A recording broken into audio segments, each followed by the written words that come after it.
যতদিন না আমার টামিটা ভেতরে যাচ্ছে, আমার মানে ভুঁড়িটা ভেতরে যাচ্ছে, ততদিন পর্যন্ত তো এটা করতেই হবে। আমি সন্ধ্যে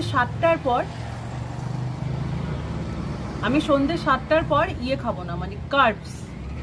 আমার বলতেই হাসি পাচ্ছে, আসলে আমি প্রচন্ড ভাত ভালোবাসি, ভাত খেতে আমি ভীষণ ভালোবাসি। তো এই কথাটা শুনলে তো আমার হাজবেন্ড তো হাসবেই।